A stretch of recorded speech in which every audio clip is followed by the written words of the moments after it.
I'd like to introduce Charlotte Sterrett.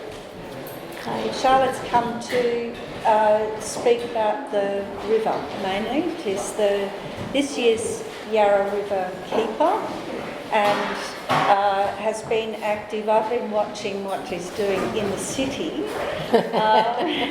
And I think one of the loveliest radio interviews I've ever heard was Charlotte floating around the Bend of Islands on a canoe, talking about the health of the river on the ABC. It was a wonderful interview, full of surprises for both Charlotte and the ABC interviewer. Yep. And so I thought it would be really great for Charlotte to introduce what the Yarra Riverkeeper does, what the passions are, and then to really have a lovely open question and answer time. I think we've got a lot to learn. Cool. Thank you, everyone. It's good to see so many people come out on such a cold day. It contrasts very differently from yesterday, which is super sunny, but that's Melbourne, and we do like the rain because it's really good for the river. As Christine said, I'm Charlotte Sterrett, and I'm the new Yarra Riverkeeper, so I took over from Andrew Kelly in January this year.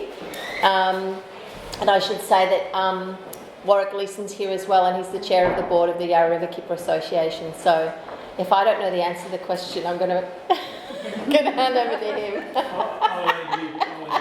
Okay. So I do have a presentation, but unfortunately we can't show it. So what I'm going to do is I'm going to send it to Christine. I do like some visuals. I guess you folk are all really lucky. You get to live close to the river. And so you may or may not take it for granted. I think you don't, because you're there, you live in this area very purposefully. A little story, 25 years ago, nearly bought land in the Bend of Islands, but didn't go through with it. I don't think we had the cash at the time, but I live in North Warrandyte now, so not too far away. So anyway, before I start, I would like to just acknowledge the country that we're on here today. We're on the land, and obviously the Yarra, the Birrarung, is the waterways of the Wurundjeri Woiwurrung people of the Kulin Nation. And I just would like to acknowledge that and say thank you to them for their continuing connection to culture and to land and waterways and the Birrarung itself. And I'd like to pay my respects to their elders, past, present and emerging. There's some really fantastic things happening, which I'll talk about in a moment, in terms of recognising cultural rights, particularly First Nations people here on the Birrarung. And of course we've got the Wurundjeri Woiwurrung, pretty much has all of the Birrarung, but then right at the end we've got the Boonwurrung people, which are more the saltwater people down by the port of Melbourne, so I'd like to acknowledge them as well. So normally I ask people to imagine the Yarra, the Birrarung, and to close their eyes and think about, when they think about this river, what do they see in their mind's eyes? So you can close your eyes, you can keep your eyes open, and I guess you will live quite near the river. But when you think of the river, just you can shout it out, or pop your hand up, and let me know when you think of this river, what do you think of?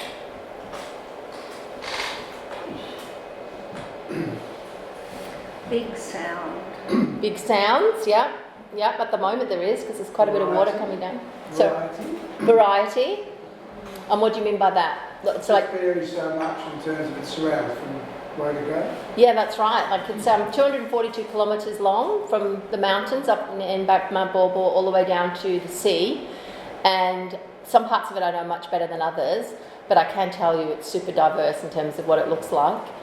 Starting off as a trickle up in the headwaters in the protected area where Melbourne Water has, where we've got that protected catchment. I haven't been there, haven't been to the headwaters. It's like Willy Wonka's chocolate factory. You need the golden ticket to get up there, and it starts coming down, and then it gets Upper Yarra Reservoir, which they put in the 50s, and that was put there really for our drinking water. So we get 70% of our drinking water from the river, up from that upper catchment, and there's quite a lot of extraction of the river, which I'll talk about a little bit in a moment. And then it is at the dam, and then it comes over and it's into Reefton, and it's very beautiful there, but very small. And then it keeps coming all the way down and into Warburton, and then we have all of the agricultural farmlands between there and kind of Healesville and Yarra Glen, and then it starts coming your way, and it changes again. And because you've got, you know, the environmental living zone on one side and you've got Mount Lofty and then Warrandyte State Park on the other, it actually looks quite different. And that's actually where I took Jonathan Green, where Christine was talking about before. That's where I took him. And I took him there because if you turn left and go downriver from Homestead Road, where the canoe point is, where Mount Lofty is, that's right at the start of Warrandyte State Park, and you turn left and you go downstream, and it feels like you're in another world. It doesn't feel like Melbourne, and that's where you guys live. And then if you turn right and you go upstream, it's quite different. You've got the golf course on one side and you've got agricultural land on the other side, and it's a very different looking river. Not only in terms of the vegetation, but even the river itself is quite different. And then you keep going. So we keep going and we go all the way through Warrandyte. There's quite a few rapids and things like that. And a lot of people you see people in the summer going down there. And then you come to Templestowe and Westerfolds Park. And again, there's more rapids. And then you keep going and you get to the flats, Bulleen Flats, where there's a lot of billabongs. And that's quite a culturally significant area for the Wurundjeri people. And then you keep going and you get to Abbotsford Convent, where the Yarra Riverkeeper Association is.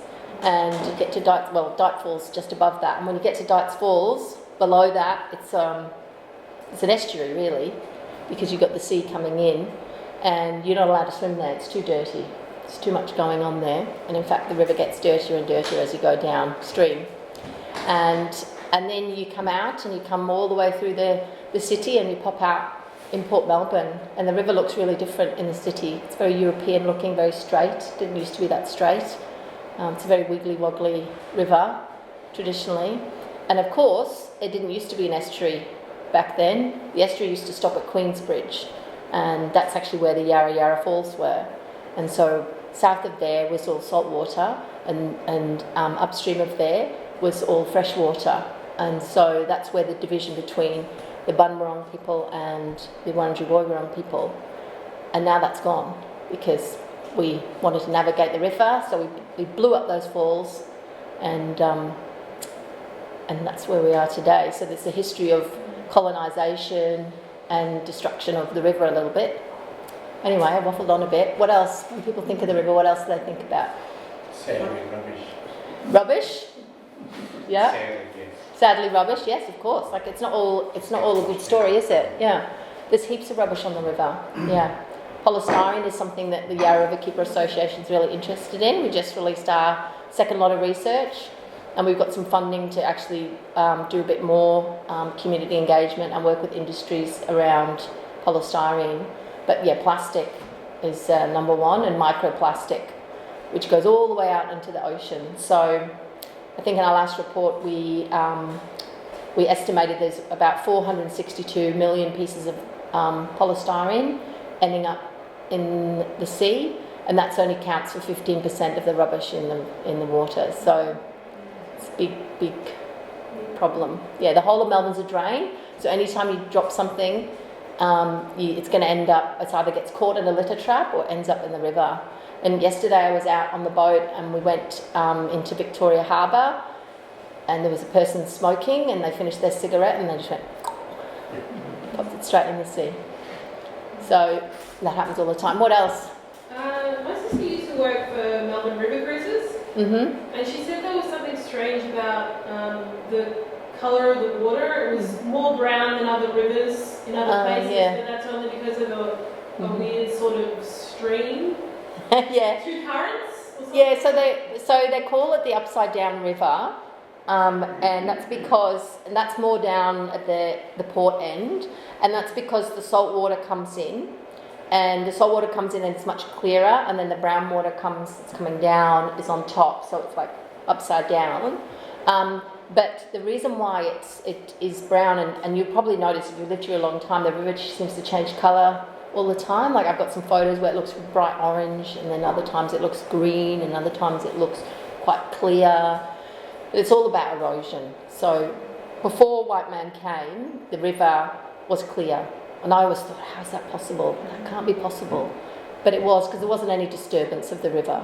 But in Australia, we have very, very old soils, very, very fine soils.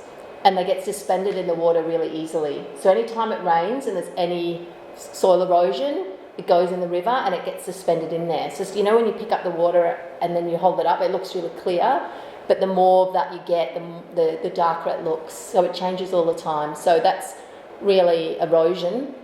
And it doesn't mean necessarily that it's dirty in the sense that people think it's dirty. It's certainly dirty, but it's this pollution that you can't see that makes it more dirty than the actual brown. So people kind of go, oh, it's brown, it equals dirty, but it's just that there's soil and earth in there. What else do people think? There's a gentleman at the back. I was feeling, as you were, about the mouth of the Yarra at Queensbridge. I heard that before European settlement and Melbourne being built up, that the Yarra actually is a tributary of the Maribyrnong, meaning that it runs into the Maribyrnong before that runs into Port Phillip. Is that the case? I don't know. The river has moved. It has actually changed course. And I saw a map the other day. We had a little a workshop for half a day where we looked at the upper Burrarung, so from Warrandyte upstream. And there was a map there that actually showed the Yarra running through Dandenong Creek out that way, so out into Western Port Bay. So it's still quite a young river. So I don't know about the Maribyrnong, but yeah, the Maribyrnong and the Yarra do meet. And I know the Yarra has been changed its course over time naturally, but also more recently because we've decided to do that to prevent more flooding in the city and because it was in the way of things that we wanted to build. Yeah, but I can find that out. Yeah, I hadn't heard that one. So there's a lady here. Yeah, I was just going to say, a lot of the river upstream from us, a lot of the farming properties have grazing rights right to the river, and it's just the destruction that it's doing. Yeah, I don't know how you can stop that. Yeah, it's really interesting. So it was a shock to me actually. I didn't really know that until recently, and I found out more about it. So what happened was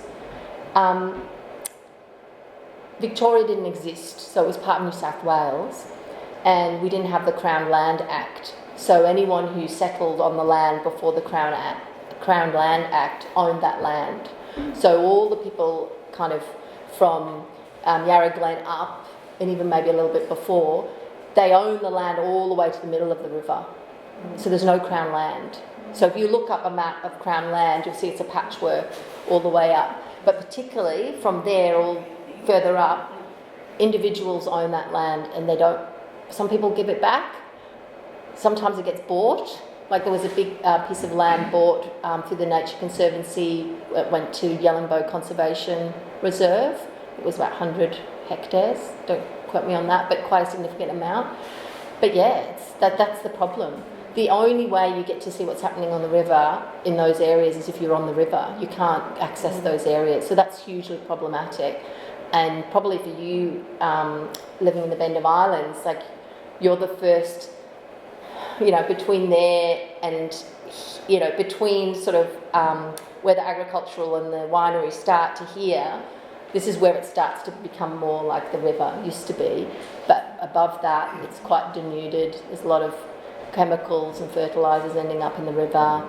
And so there's lots of efforts to get more vegetation on the riverside and changing practices. The other issue is that there's a lot of water gets extracted out of the river, so people have licences for dams for agriculture, and we know as the population increases in Melbourne, so we're going to double our population in the next 50 years, and if climate change, if we have the worst case scenario for climate change, then we're going to be reducing our water availability by about 40%. So you can imagine population growth going up, water availability coming down. There's just not enough water, not only for us to drink, but certainly not for the river. So the river's very thirsty, and people don't realise that. So that's one of the things that you've mentioned, that, the land, who owns the land. Now, I think there's a lady here. Yeah. Before Crick said that, I was going to say that when you ask me to think about the river, I do think about the Billabongs. Yeah. And yes, I mean, all the fact that many probably don't exist and have been changed, and I mean that is a very beautiful part of the river too, to have the billabongs, which obviously have always been there. Yeah, that's right. And And should be able to change as seasons change. yeah, that's right. So there's a big push at the moment, and it's been recognised by the government. So Melbourne Water's doing quite a bit of work, more down the lower Birrarung, so around Bulleen Flats. So there's about 6 billabongs there, probably more, and they've been kind of alienated from the river. So they don't get natural water, and that is because when they built the Upper Yarra Reservoir, they reduced the amount of water coming into the river quite significantly. I think it's about 50%, but it will vary depending on the year. So when all of those billabongs would naturally flood, it doesn't happen anymore. Last year when we had the big rain, do you remember that? When there was, I think it was about 3 metres higher in Warrandyte where I am, or 2.5 metres. I think it was minor flood level. Some of those billabongs did flood naturally, but Analyst Billabong still missed out from flooding by 20 centimetres. So actually what Melbourne Water's doing, only on some billabongs, and it costs a lot of money, but they've built some access routes in and out of the billabongs so that the water can come in there naturally. But then some of the billabongs, like Analyst, they're doing a trial where they're actually bringing in water. So the first time they trucked in, I can't remember how many megalitres, and they filled up the billabong up to the tree line, and then they waited to see what happened, and it went down rather quickly, and then they filled it up again about 6 months later, and then it drained a lot more slowly, and actually it had all this amazing benefits in terms of reduction of weeds and bringing back the wildlife. So they've got a whole program of works doing that now, and I'm just learning about that myself. But up here, so there's a lot of billabongs and wetlands up here. In fact, they call this area, the Yarra, the Birrarung, was actually known as the Kakadu of the south, which no one really thinks about, but it's a huge wetland, and we just don't have that anymore because it doesn't flow naturally. And so the billabong's really important. So there's quite a few up in Yarra Glen, but also in the city, they filled a lot of them in, like MCG, Botanic Gardens, all around there. That's all wetlands. That you can see it's all flat, right? That would be all full of water. Of course, now we don't want that to happen because there's all this infrastructure there. So how are we going to balance nature's needs with the needs of the city? Right, we'll do one more and then I better move on, but we're covering all the things I'm talking about. Any other things that come to mind when you think about the river? Yep. Yeah, above the Yarra Glen and heading towards Hillsville, I suppose, if you're lucky enough to be in a hot air balloon, there's a multitude of billabongs. Yeah, they're everywhere, aren't they? Huge number. Yeah, and they like, because I spend a lot of time up on the Murray River, and I don't know if you've had the pleasure of doing that as well, but the Oxbow Lakes is, the billabong is what we call, and then from Europe, it's Oxbow Lakes, and they're little crescent moons, aren't they? They're kind of, it's where the river used to go, and then the river likes to go in straight lines, so it, chops them off. And when you're on the Murray, you can be canoeing, and you can go, and then you can go around like that, or you can get your canoe out, walk 50 metres, and then drop it in, and you've saved 2 kilometres, So this is what the billabongs are. So there's a lot of them. But as I say, they're not functioning properly because they don't get the amount of water that they should, because now we want all that water for ourselves to drink. So there's a gentleman with a beard who said something. Paddlers, a lot of the people who use the rivers along these sections, from boaters to school groups and things like that. Yeah. They have a lot of vested interest in it. Yeah, that's right. There are a lot of people who use the river, and I think it's fantastic. I think the more that people get out and see nature, as long as we treat it well, that's great. I'm a canoer. A long time ago, I used to be an outdoor education teacher, so did a lot of canoeing on all the rivers in Victoria. And there's nothing like being on the river or in the river. I don't know if any of you swim in the river. Well, I certainly do. When it's safe to do so, and the river could be a lot cleaner. But we are quite lucky up here that it is clean enough. But there are a group of ladies who I met the other day who swim down just above Dites Falls, just before upstream of where Merry Creek comes out, and that's a historical swimming hole at Deep Rock in Fairfield, and they swim there most days at 7 o'clock in the morning. So And then it's not just about swimming, it's very spiritual for them. It's also about a community of people who come together and they just love it. So I had to swim with them the other day as part of Winter Solstice World Bathing Day, and that was fantastic. But it felt a bit strange because I was not sure about how clean it was. I certainly didn't put my head under the water.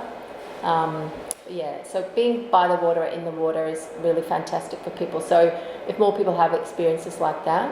I've noticed recently in the city, there's a couple of boat hire places. Before it was, if you wanted to go on the boat, you had to pay to go on a cruise and it was quite expensive.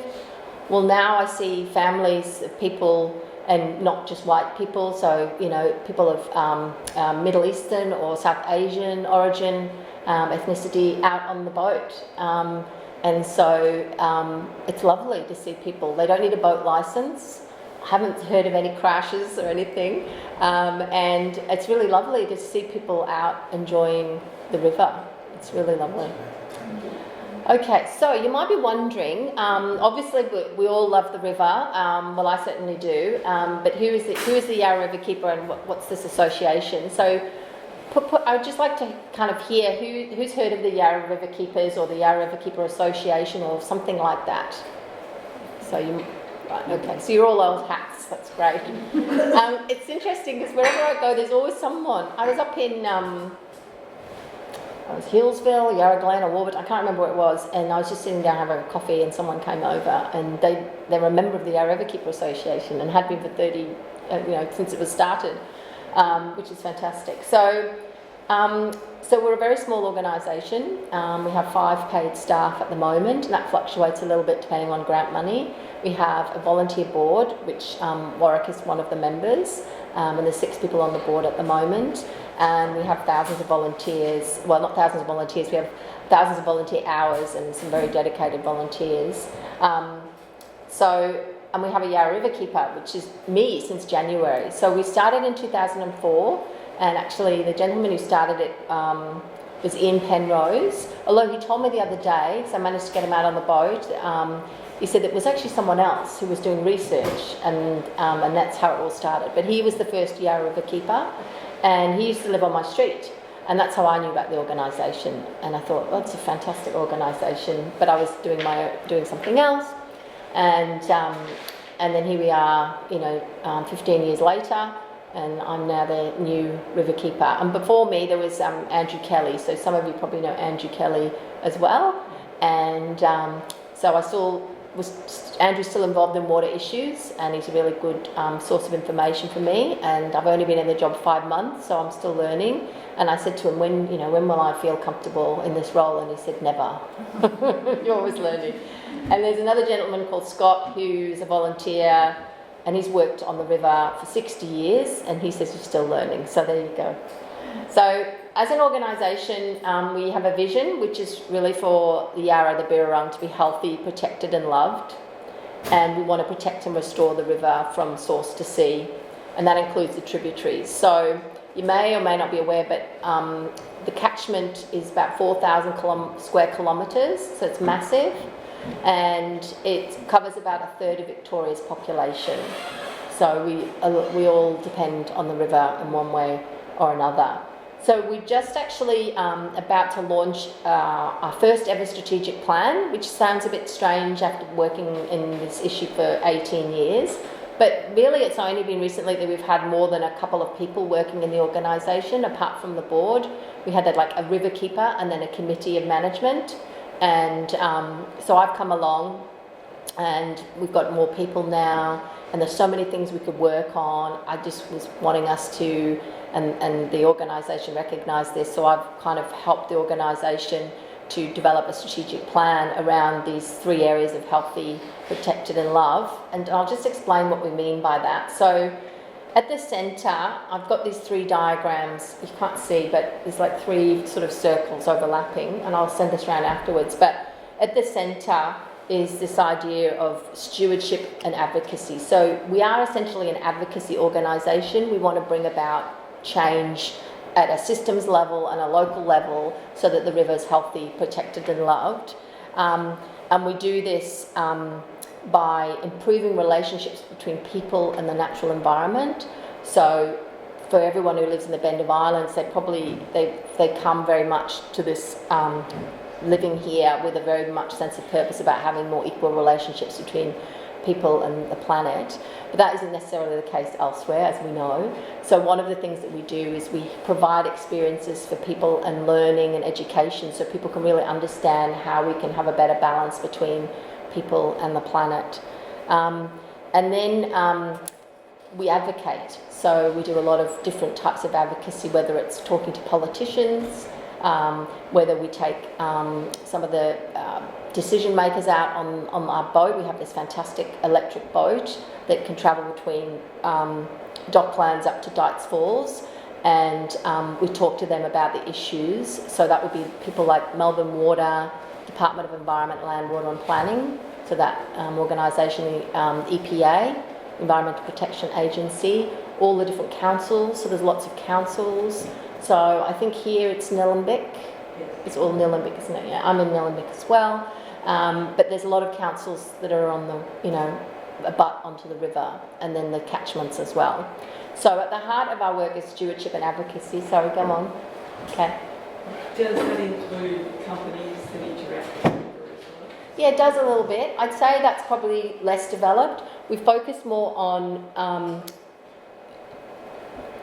with our polystyrene, our litter work, our polystyrene pollution work, we've engaged with industry groups, so industry that has alternatives, but also industry that are where the source pollution's coming from, so manufacturers of polystyrene, but also building companies. So, every time there's a new housing estate, they use the waffle pods to offset the concrete, so they use less concrete, but then they use the waffle pods. It doesn't get managed properly, it's very brittle, breaks up, turns into tiny little balls that end up in the river. Birds eat them, the fish eat them. So we're definitely doing that. And then the other part of working with industry or businesses is we try and work with people who are aligned to our vision and mission to get them to partner with us to do events or provide financial resources or in-kind, like really great event spaces where we can showcase the work that we're doing. So we have those as well.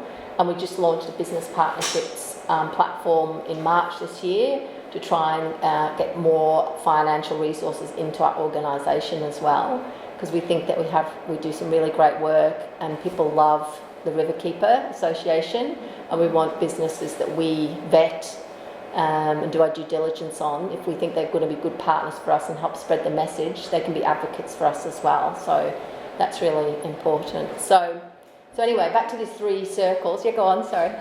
Do you have much to do with the state park, or that state park on the other side? Yes and no. Obviously if you think about the river, it's 242 kilometres long, and then you've got 2 sides to it. And then there's all the other stuff, around it. It's a lot of area to cover. So part of us developing our strategy is to be more strategic, because we can go from here to there, firefighting, and we want to be a bit more proactive. So our work has been in the past more focused from kind of Wester Falls downstream, and now we're wanting to have a bit more representation all the way up. So we want to look at the lower, the middle and the upper Birrarung, and this also links to the Yarra Strategic Plan, which I'll mention in a moment, but that was launched in March this year. So that's it's Indigenous, it's Wurundjeri Woiwurrung name is Burned-up Birrarung, Burned-up Umaku, which means what's good for the river is good for all, and it puts the river at the centre of this planning, and very much this cultural, overlays the cultural parts. It's the first bicultural plan that we've got for a river in Australia, so that's fantastic. So my long answer to your question is yes, but it depends. So if we identify local groups bring to us issues that we then assess and think are big enough for us to work on, then we will support them. But at the moment, we don't have anything specific in the Warrandyte State Park at the moment. But if groups come to us and say this is an issue, like we're working a bit on the Northeast Link, which it's not quite in the Warrandyte State Park, but Mullum Creek is part of that as well. And then we're doing some work with Bollum, which is a billabong just south of where one of the tunnels comes out.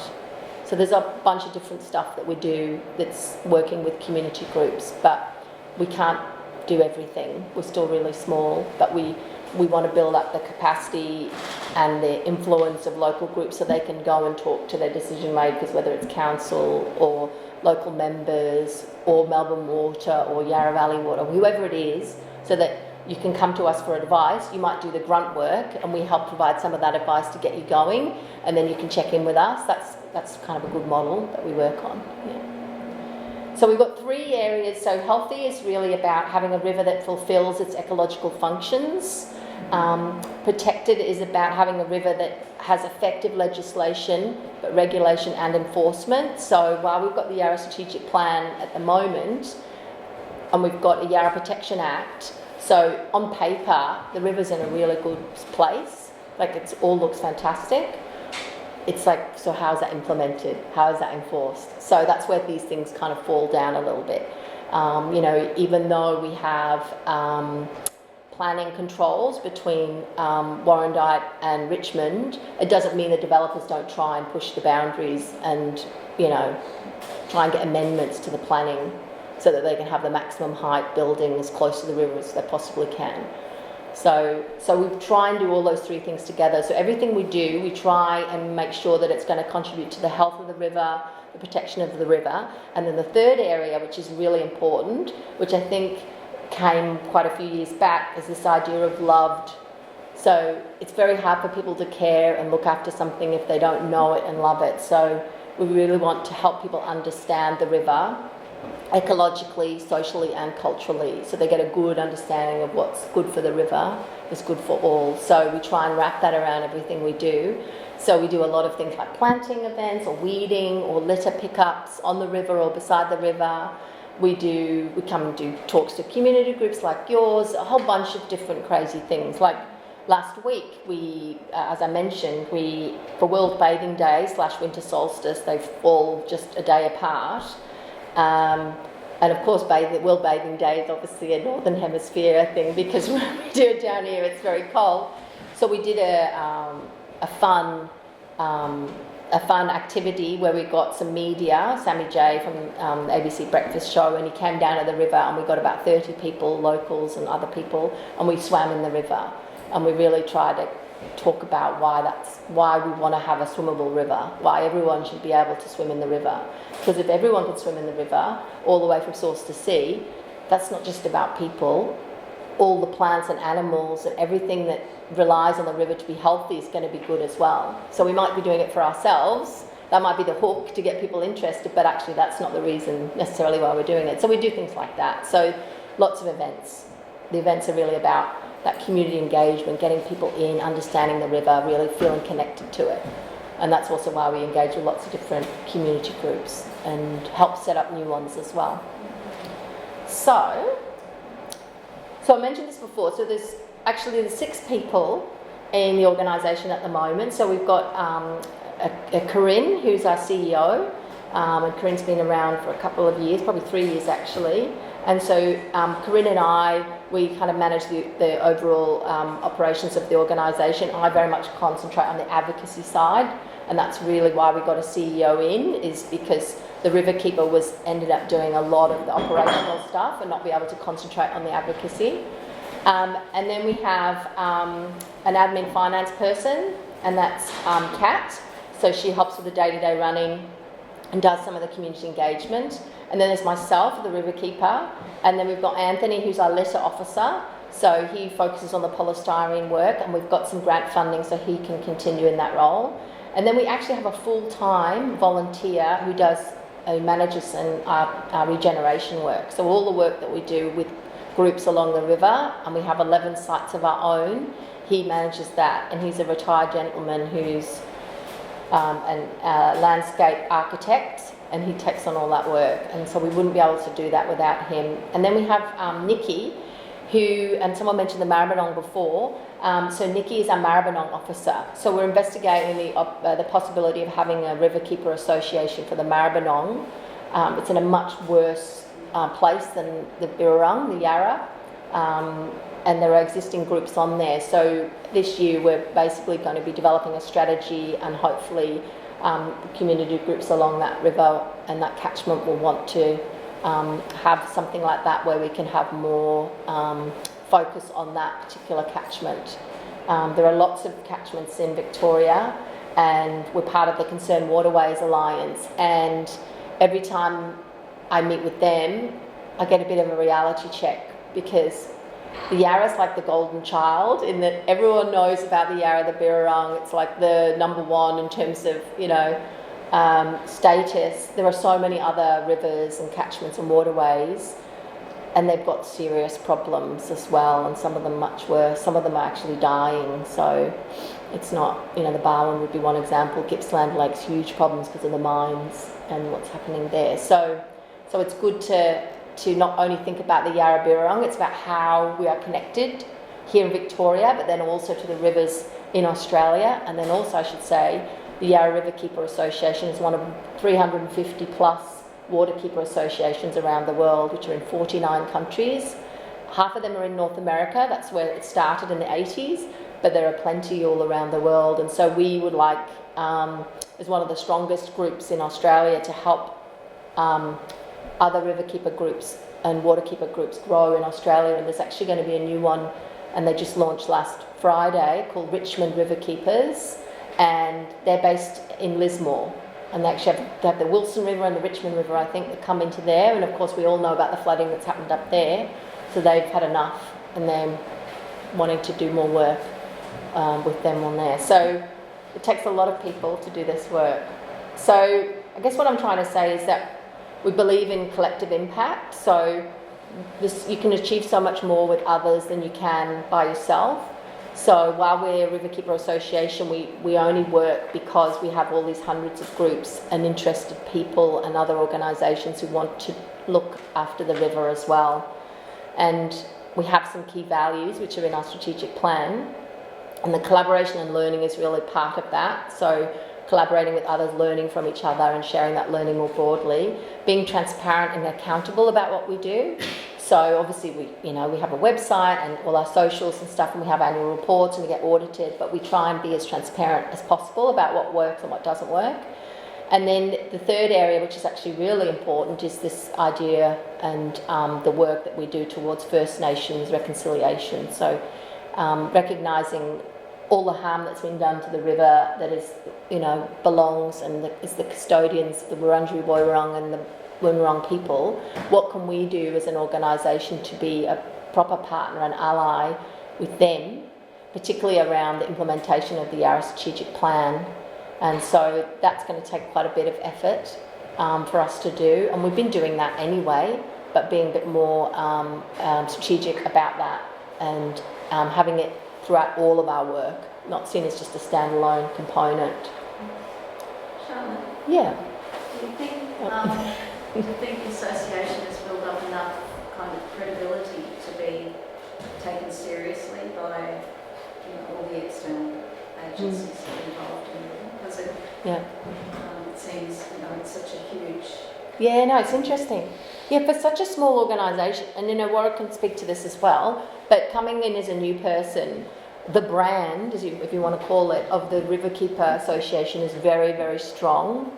I was actually amazed when I first came in how much access we have to decision makers, and that's not just because of the name or the brand, that's because of decades of work that the Riverkeeper Association has done to hold decision makers to account, to come up with ideas, working with First Nations people.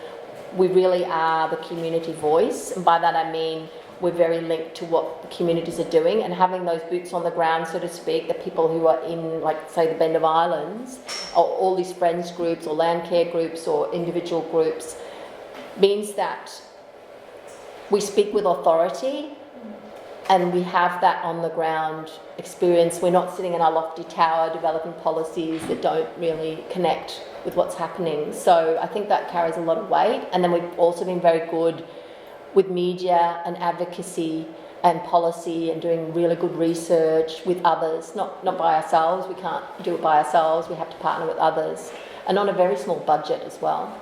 So it's quite remarkable. But, was it Margaret Mead that said, never underestimate, or something like this, a determined small group of people to change the world. So I think that's what the Yarra Riverkeeper Association does. And while we only have 5 paid staff, that's not the entirety of the organisation. We have the board, we have all our volunteers, and we have all the groups sit with us. So it's a hard juggle, but I think we're just going from strength to strength. I think it's really good. Like if anyone in the media is thinking about the river, they always come to us. We have a very good relationship with Melbourne Water, and Melbourne Water is a massive organisation, and in some ways they're conflicted because they're doing a lot of environmental stuff, but they also have to deliver water for us to drink and consume. So we have to, engage with different parts of that organisation, with DELP as well. So, but it's a constant. You can't sit on your laurels. You have to constantly work at it. Yes, Warwick. Yeah, can I just add, I will take the opportunity to follow on from what you said. In terms of credibility, yes, we do. The Yarra River Protection Act would never have taken place without the Yarra Riverkeeper Association.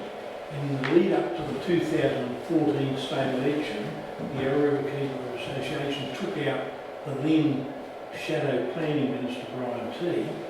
We took out a number of people. The Liberal Party, for the strangest of reasons, weren't interested. The Labor Party were. Brian T., who was the Shadow Planning Minister, came out on the boat, gave him a new perspective. He went back to the opposition and said, this is something that we need to do. And we, as Riverkeeper Association, wanted two things. We wanted a uniform planning authority for the length of the river, and we wanted it to be a continual corridor so that whole thing was one living entity. The government gave us that in spades and then added a little more that we hadn't asked for, and that was the linking of the Indigenous people, the first owners. And that actually fireproofed the whole concept, because for anybody to try to undercut it at that stage, it was brilliant wedge politics, for anyone to try to undercut it, they ran the risk of being seen as racist. So it was one of the few pieces of legislation that wasn't even tampered with by the other side. They all just said yes. I mean, brilliantly drafted. They said yes, went away. And we have really good relationships with members of Parliament, federal and state, and we work on those all the time. And Charlotte, I'm sure, will talk about some of the people that we've taken out. But we do have street credibility. We need to get hold of the minister. We can do it, and we can do it just by picking the phone up. Alright, do we have First Nations people on board? There are no First Nations people on the board, not because we haven't invited them, but because we're all volunteers. Yep. They are so thin on the ground. They can't do it for nothing. As a board, we can't pay them. Yeah. Alright, what was the legislation you were mentioning? The Yarra River Protection Act of 2017. Yeah. And it was one of the few pieces of legislation that, it was the first piece of legislation that includes the traditional language in not only the title of the Act, but also in the body of the Act. And Charlotte's much better on getting a turn around than I am. Yeah. Go on. You touched on polystyrene not being like a large pollutant, but why is it so problematic, and why are you focusing on it? Yeah, well, I mean, when I say like 15% makes it sound like it's not a problem, but it's one of these emergent problems. So it's growing, and it's particularly problematic because it starts off as quite large, but it's basically aerated plastic. So if you have a bean bag and you've got the little, that's what it looks like when it's broken down. So that's the simplest way to say it. So it's so brittle and so lightweight, it can just fly off, and it's all over the place. Not when we get takeaway food, we don't get that anymore. That doesn't happen. But in construction, in manufacturing, in food markets, in insulation, in white goods, for packaging, it's everywhere. And I mean, I don't know where the original idea came from. Like all things, we would have been doing boat patrols, and we would have started noticing it. So now because you know about it, whenever you go out, you see it everywhere. Like it just pops out everywhere. And because it breaks down so small, it becomes a microplastic, and we know microplastics are really harmful. And we don't know the extent to which that harm is happening. But for example, I think earlier this year, The Guardian published a report from some research on how they'd studied, and it was a very small study, so more work needs to be done, but they'd done some studies of people, and they found that people had ingested about a credit card full of microplastic every year in their diets. And then they've done studies on seabirds and fish, and it's becoming part of the DNA of people, and we know that's not good. So we wanted to focus on something that others weren't paying attention to. There's been a lot of stuff on plastic bags. No one's talking about polystyrene. So we've focused on that, and like all things have been quite good at getting attention for that. And so now it looks like more's going to be done. We've got some funding from DELP. It's named as a priority project in the Yarra Strategic Plan. So there's going to be a lot more work done on that. We have to work with EPA as well. EPA have had problems because it's kind of after the fact, but now we have this general environmental duty that's just been brought in, and the best way that I can explain it is that it's about knowing that everyone has a duty. So it's almost like even before the thing happens, because the issue with the EPA is that something bad happens, it gets reported, and then they get fined or taken to court. But it's too late, right? It's already happened. So it's like, that's not really working. This general environmental duty kind of says, before it happens, you have a duty, and we're going to chase you up on that. So this polystyrene work that we're doing is really going to investigate that and work with industry about what their general environmental duty is around polystyrene. So it's still really small, but it's significant in that it will have application across Australia and for other plastics and other pollution as well. Yeah. Go on. You mentioned that you have policies, procedures, rules and they're all good. Do you have a lot of trouble enforcing it? Well, I mean, because sometimes people say, oh, you're the Yarra Riverkeeper, so you look after the river. We don't look after the river in a physical sense, although we do small events where we collect plastic and collect litter and things like that. But that's not our job. That's, we pay our taxes and we pay, for government authorities, etc., to do that work. So some of the criticisms have been that that's not happening. So the enforcement, there needs to be carrot and stick, and we have the right balance, right? Do the authorities have the right amount of funding? Like, does the EPA have enough funding? Does Parks Victoria have enough funding? I would say no.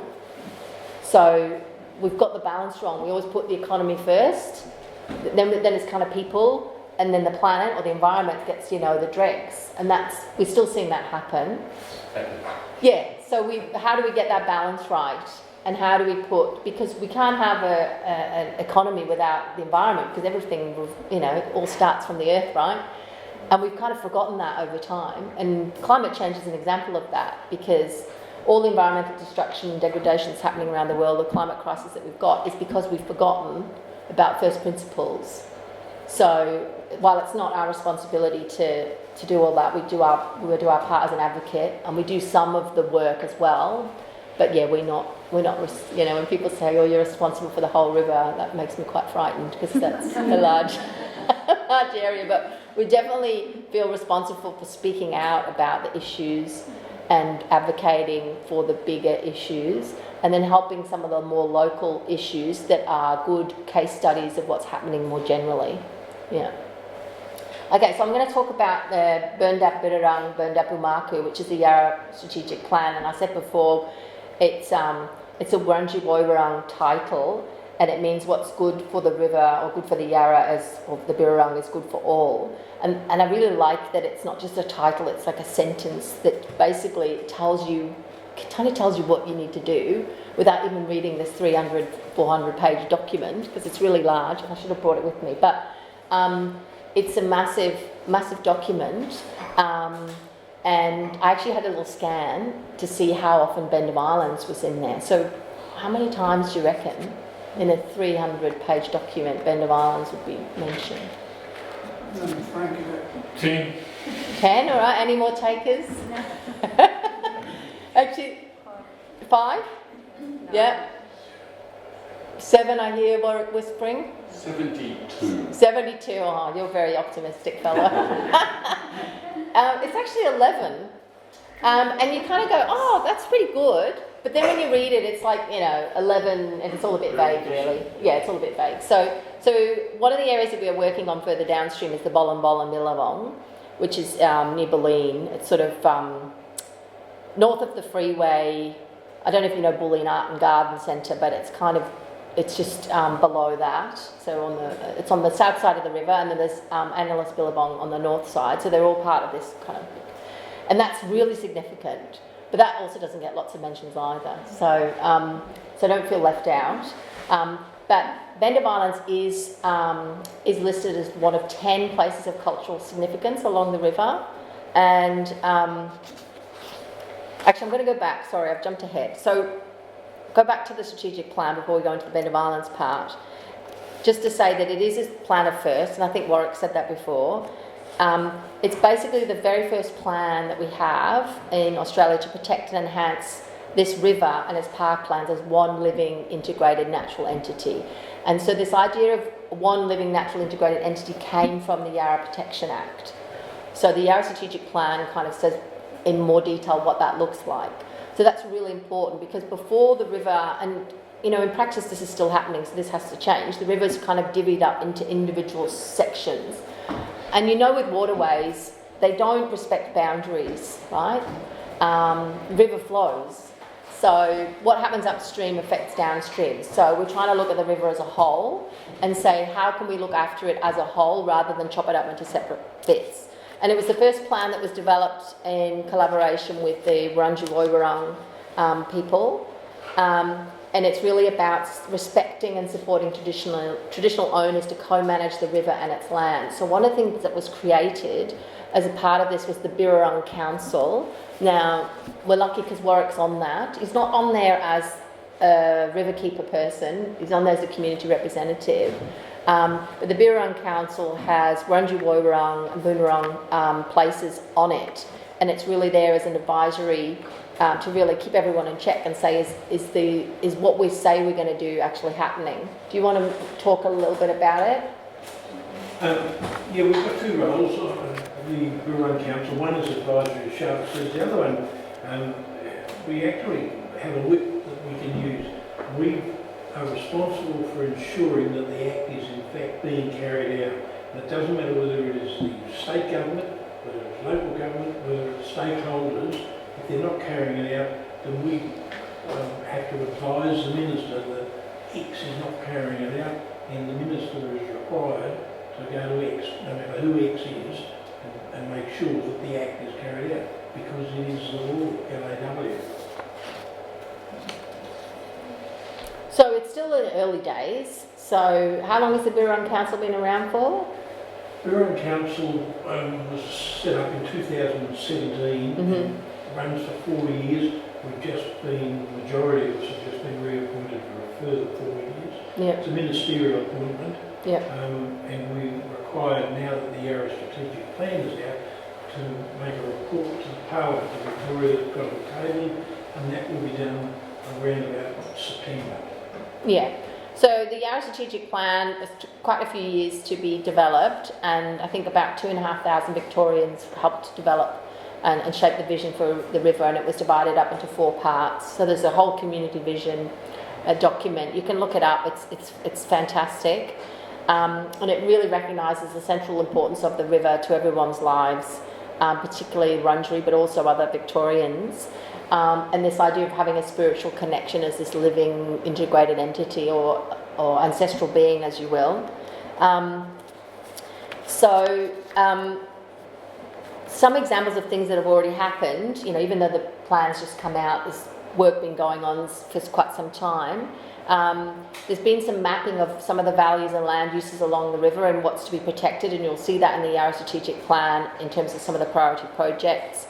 I told you about the watering of Bollen and Annalise Billabong, and then the permanent planning protections for the river between Warrandyte and Richmond. So those are just some examples. But the Yarra Strategic Plan, even though there's a 50-year vision for it, this plan is only 10 years. So these first 10 years is really important. 10 years sounds like a long time, but in the lifetime of a river, it's nothing. And then for the Wurundjeri Woiwurrung as well, it's they have different timescales. for this. One thing as the Yarra Riverkeeper Association we're really interested in is this idea of environmental water. So the river gets an allocation of a certain number of gigalitres, I think it's 17 gigalitres a year, for environmental purposes. And then there's certain releases that happen throughout the year, and these are tied to certain events like, grayling, the fish grayling, spawning, things like that. Our concern is that there's not enough what we call passing flows. So while we get these releases of water at certain times of the year, and that's fantastic, we feel like there's not enough water year round, this idea of passing flows, so not enough water just in general coming through the system. So that's something we're really going to be fighting hard for. And that's not just part of the Yarra Strategic Plan, but there's a sustainable water strategy, which kind of, those two work together. And I think I said before, but a lack of water in the river is an ongoing issue, and climate change and population growth is going to make that worse.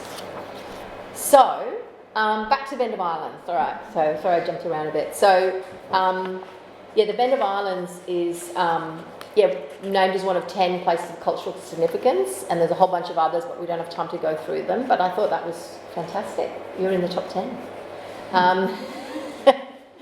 But also particularly ecologically significant as well. And I was wondering, because when I read the Yarra Strategic Plan, it doesn't really tell you much more than that. And I was thinking, maybe the people here who've lived here for a long period of time, what do you know about the cultural significance of this area? And that's not only First Nations culture, but settler culture. I know there's a couple of really important houses in the Bend of Islands by, I think, Robert Boyd. But what else? When you think about the Bend of Islands culturally, what do you think of that's significant? Unique planning scheme. Yes, that's right, an environmental living zone. Yeah. There's nothing like it, is it? And most people don't really know that it even exists. When I talk to people about it, they're like, what? Yeah. You get used to that. You get used to that. What? Yes, go on. Regeneration. Like, we've only been here a couple of years, but going down some of along the Yarra, like, no, this used to be an empty potato field, and this used to be clear cut, and all of a sudden, oh wow. So some of the regeneration over the last 50, 60 years is pretty impressive. So when was the environmental living zone started? When did that come about, and who? Some of you might be involved in making that happen, maybe. Yes. I thought so. Many of us. Yeah.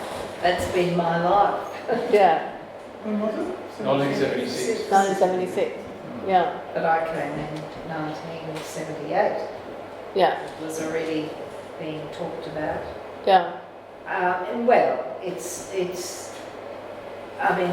what happened was the proposal for the Yarra Brae Dam. Yeah, that's what I heard. Yeah. Is what started people looking at the area. There were only a few residents that lived here. Mainly it was weekenders from Sydney.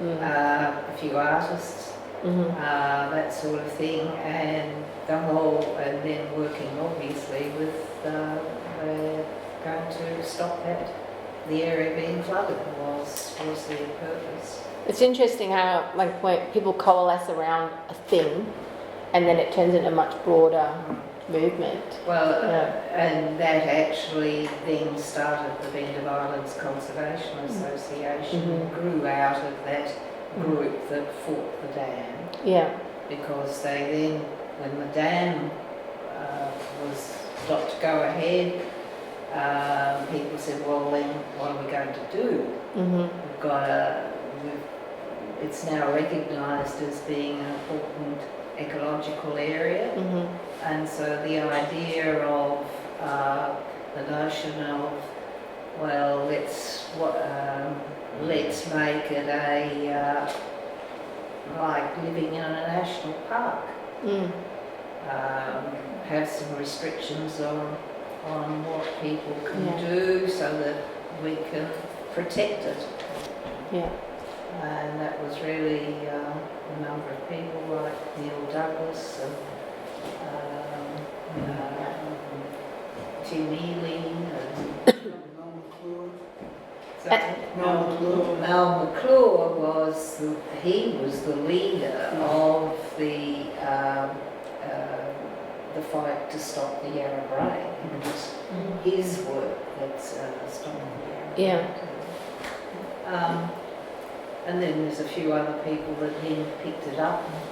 Yeah, because that's what you need. You need, you can't ever, like I said before, rest on your laurels. Like, yeah, so the gentleman at the back with his hand up. Who was it, like, when I was living in Tony Boulevard, there was a young woman living in Peter Weston's cabin who rushed through the bush collecting jars of water. So there was a Yarra sampling program. Right, Yes, okay. Does anyone know who organised that? It was like a local Ben Violent people.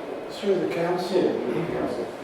Through the council called Water Watch, is that what you mean? Yeah, I'm gonna mention that in a moment actually.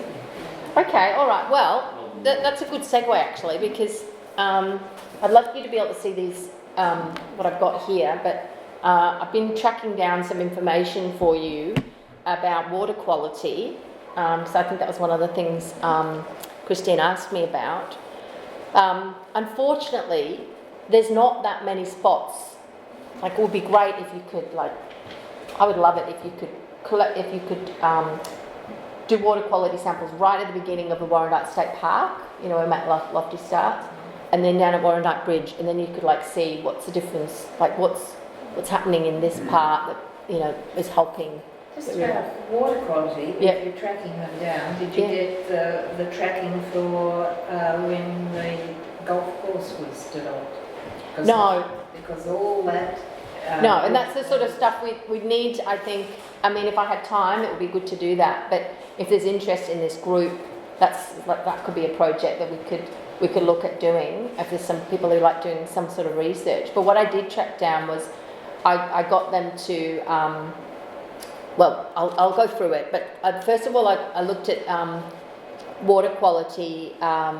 This is from the EPA, the Environment Protection Agency, in 2020 to 21. So they do a report card every year. It's only like 10 pages long, so there's a lot of stuff that sits behind that. And what I found really interesting actually was, while there's huge fluctuations along the Yarra, the Birrarung, overall the quality of the water in the Birrarung is less than the quality in the Maribyrnong. So that's kind of was a bit shocking to me. That's only 1 year, so over time I haven't looked at that, but this is one thing I looked at. But having said that, so basically the Birrarung is poor, and the Maribyrnong is kind of in between poor and fair. So there's, like, you know, goes down in grades like that. But yeah, in that time, they were much closer together, and then the Maribyrnong somehow has gotten better. I don't know why that is, but I'll ask Nikki about that. The next slide that I have... so was that tested down in the city, or where was that tested? There's basically, you can't see it, but this is like aggregated across all sites. For 20 years, and I'm just reading out the one from the last year, but there's huge variability, and that's what I'm going to talk about now, and you can't see it again, but this is like a map of the catchment, and there's different coloured dots, and with the water quality score, blue being great and red being very poor. And what you see is, obviously, it's pretty common sense, but further up the catchment it's good, and then as it starts to come down, it gets worse and worse and worse, and then down in the city it's, you know, terrible. And so water quality follows a pattern that reflects the impact of land use. So whatever we do with the land then affects the water, right? So it's pretty common sense. So as the water flows from the upland forest through agricultural land and then into urban environments, the changes in the land use, such as urban growth, industrial activities, intensive agriculture, and stormwater runoff being massive, impact water quality. So wherever there's people, things aren't good, right? In general, it doesn't have to be like that, but that's the story of industrialisation and capitalism, right? So in the Yarra catchment, in the Birrarung, water quality is generally good in forested areas. So trees good, people bad. But water quality declines as it flows into the urban areas of Melbourne. So I'm not telling you anything you don't know. But what I did notice, and this is what it would be great to work with some people if they're interested, is it's kind of good to the Watts River, goes downhill, gets a bit bad, and then it kind of goes up again. And I think that's something to do with this area, but I don't know. So I think that's, people anecdotally have told me that helps clean the water, right? It is mentioned in the Yarra Strategic Plan. Yeah. That the, Yeah. and in the 50-year vision Yeah. for the lower Yeah. reach, Yeah. that basically the rivers are drained through Mhm. the Yarra Valley, Mhm. where it's getting filled with chemicals and Mhm. everything. And then it's Yarra Gorge, it comes through our area and on to Warrandyte, and it's been replenished, it's getting a Yeah, it's getting better. recharge Yeah, that's right. because of the link to the current from Warrandyte State Park Yeah. to King Lake. Yeah, that's right. Yes, that's what I've been told and that's what I've read.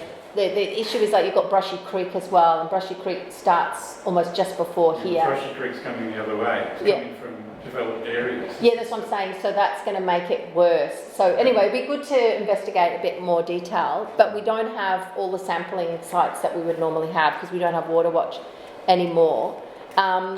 So at the Bend of Islands, well, it's not Bend of Islands, but at Warrandyte, so where the bridge is, you know where the market is on Saturday, there's that little spot on there, that's where they take the water quality samples from.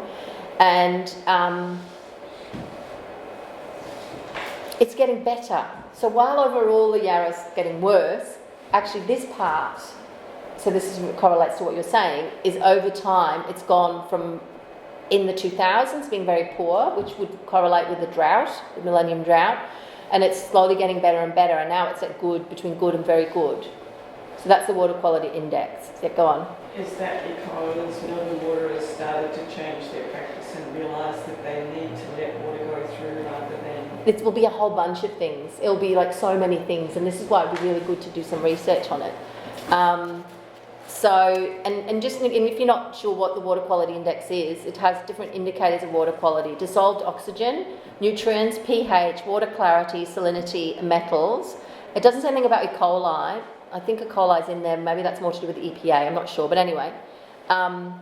So it fluctuates year to year, and annual variability, it says here, is influenced by the weather. Long periods of dry weather can reduce river flows, decrease pollution runoff in waterways, which is good, but then it can also increase salinity and cause more frequent and prolonged algal blooms. So it's like, you just want it to be just right, like Goldilocks, not too much, not too little, just right.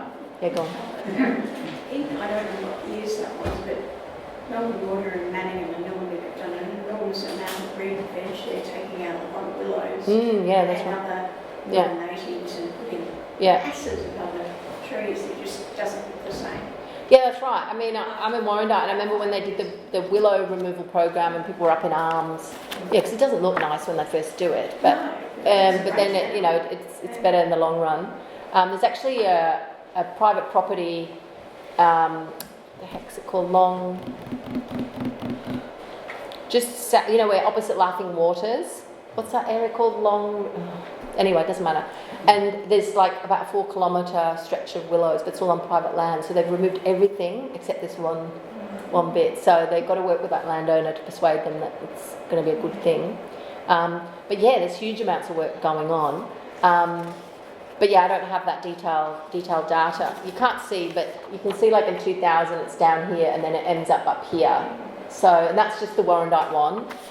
The next one upstream is actually in Coldstream above Spadoni Reserve. I don't know if people have been there, but that's the other one.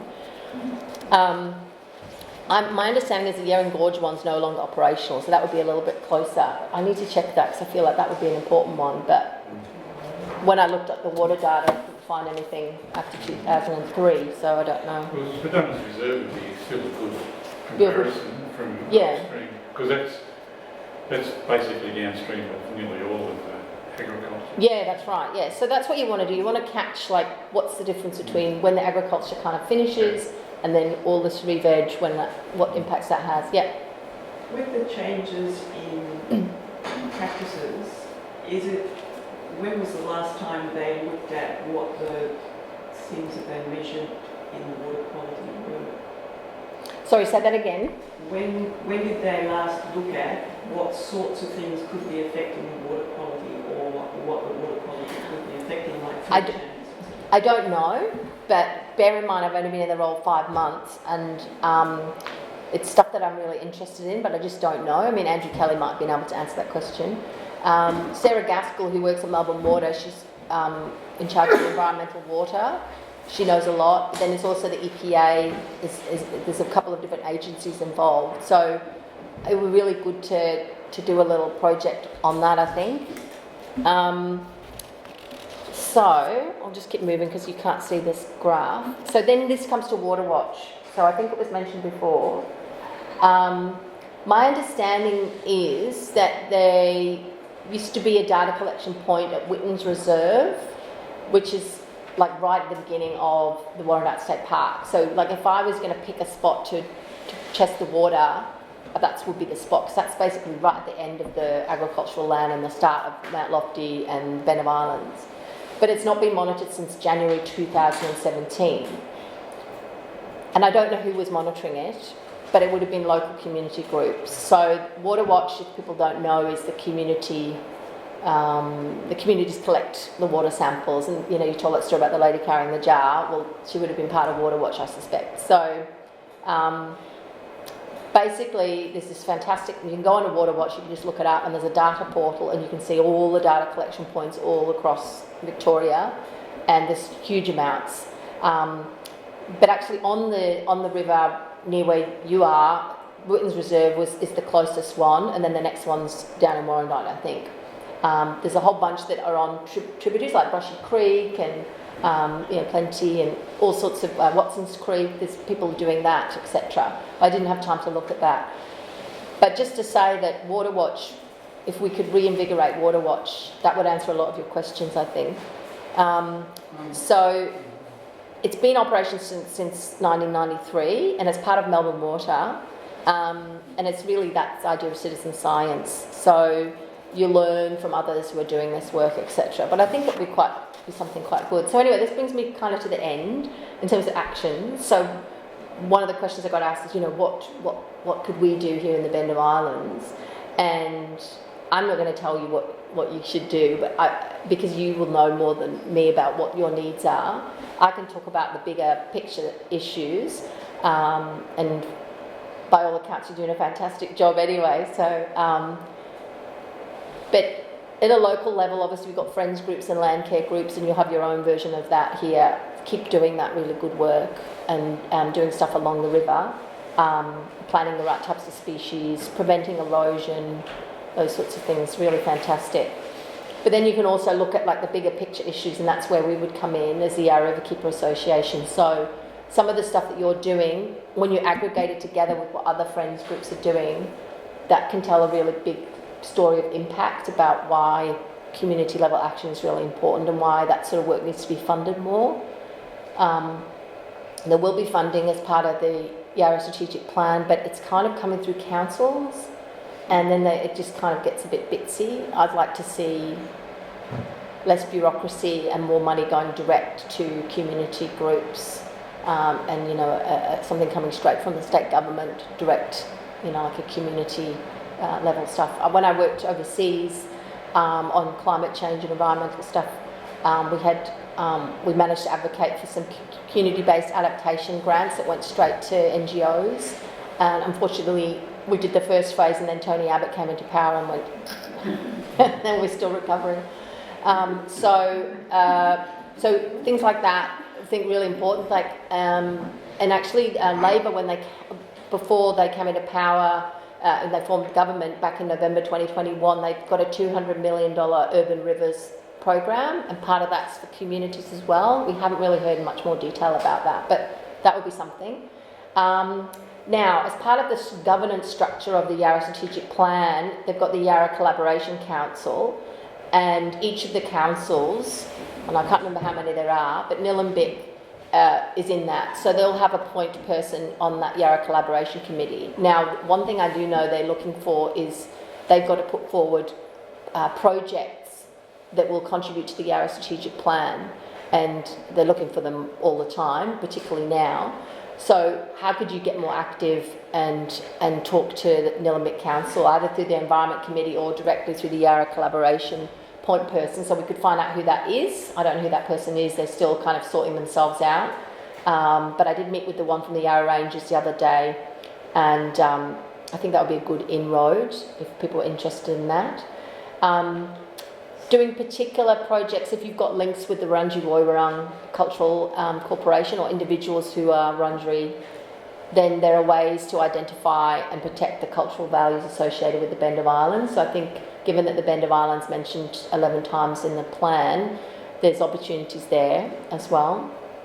I don't know if this is still happening. Is anyone involved or was involved in the Rivers to Ranges project, which was a weed control project? A little bit. Yeah, a little bit. So I don't know if that's still existing, but that's also a possibility. And then what about the Bend of Islands land management plan? Like, that must be something that you're all working on, or some of you are working on. Well, it exists. I mean, it's been since 2013. Yeah. And we've also got an implementation strategy for that. Yeah. But we actually talked before about how we're going to try and get more people involved. So, you could, because the way I think is it's like how do you bring things together to make them have more impact? So if it aligns with the Yarra Strategic Plan or the Protection Act, if it aligns with cultural values, if it aligns with, you gather all these things together and then you've got a stronger case. But the fact that you've got a land management plan is fantastic. I just don't know how well it's being implemented. But I think it's also could be a model for other residential conservation initiatives. I don't think you can underestimate, well, you probably can, because people tend to be very, they don't like to talk about their successes so much. But I think the work that you've been doing here in the Bend of Islands could be really good to share that with other people and other communities. And if we can help provide opportunities for you to do that, because we might be more linked, you do the work, but we help facilitate that connection. I think that would be really good. I don't know how much you've written about what you've done, but that's really important as well. And then the last thing is this water watch. Those were just things that are in, off the top of my head. I haven't thought very deeply about this, I must admit, but there's plenty there. You could pick one thing and that would be fantastic. But, if you wanted to be more involved with the Yarra Riverkeeper Association and we could come up with something together, that would also, we're all ears. Yeah. And I'm new, so, it's easier to get my ear. Okay, well, over the last 5 years, there was the Sugar Loaf Link project. It was $450,000 from L to Council. Yeah. And it basically concentrated on the Bend of Islands, a little bit further to the north up here as well. And half of that went on deer control, and a quarter of it went on fox control. Yeah. But the other quarter of it went on veg control. Yeah. And, so we concentrated on elimination of woody weeds, and it was pretty successful. I mean, it wasn't as meet all the aspirations, but there's a lot of properties that have been cleared. Of woody weeds, and once it's like the willows on the river. People first of all object to the idea of cutting down trees. Yeah, that's right. But then you say, look, if we just cut down these trees, all the other trees will grow, better, and then you'll have a natural environment. So it's a long way still to go. That project's finished, but the Yarra Strategic Plan actually says that projects like that should be ongoing in the Bend of Islands.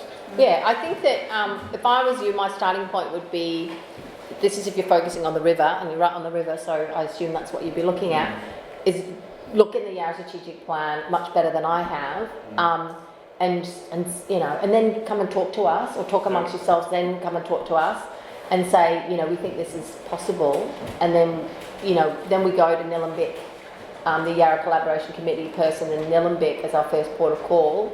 But we should be doing that anyway to say, look, the Bend of Islands is so significant for Nillumbik, it's got to be their number one priority, I would have thought. But there's another aspect to the plan as well, that it's not only the Bend of Islands, there's the whole river. This big orange area here, yes, that's big right. area here is an area for action. Yes. And what it represents is this corridor to King Lake. Yeah, that's right, And all the way up to King Lake. It's the only, well, it really goes to King Lake National Park. Yeah. And it doesn't go any further. But that's the only area in the whole plan that is outside the river. Yeah, that's right. And so that is terribly important for work all that way. And has great implications. It's interesting that we're meeting here today because it has great implications for the transfer of the Melbourne Water land that's happening, being negotiated for years now, but it's happening. And I know that Melbourne Water had prepared a plan and now they've gone back to re-look at it because of the Yarra strategic plan. That's good. So it's a very powerful document for that. Yeah, no, I think so, yeah. So always when I talk to different groups, I go and have a look at that first to see what's in there. Yeah. And obviously, you know, there's a lot of advocacy done by all groups like yours to get these things in there in the first place. So if they're in there, then you need to take the next step to say, that's what we did with the polystyrene. We said, you've got polystyrene down as a priority project, what are you going to do about it? So, yeah, need to go knocking on doors. Well, the other big issue item in the middle lower rural stretch was to have a continuous vegetation strip along the east bank of the river, all the way through the Yarra Valley. Yeah, that's right. I think people don't realise that. It's this idea of the Great Birrarung Parkland, and we've just done some research to help turn that from a concept into reality, looking at some key confluences. Now, originally we were going to look at much bigger area, but because of COVID, we couldn't travel, so we've just focused on 3 confluences in the Lower Birrarung, Kooyong Koot, which is Gardeners Creek, Merri and Darebin. But we want to replicate that and look at the confluences in other parts. So we did look. This isn't confluence. This is a continuous strip. Yeah, no, that's right. Yeah, sorry, I got written in the plan. Yeah, I got sidetracked. So this idea is that we have a parkland that goes all the way from the sea all the way up, and because at the moment it's a patchwork quilt, and then the bit between, you know, where we talked about agricultural land, that's all privately owned. So that's certainly problematic to achieving that. And the setback, I think eventually that they're talking about 1 kilometre. Now that's very aspirational, and you can't imagine that happening in the city. But you know, it just goes to show what we're trying to achieve for the river. Okay. Charlotte, thank you. No worries. I feel very moved and full of new knowledge. So thank you. Good. She's got to retain it. That's the hard part. Thank you for giving us so much time. Very good. Yeah.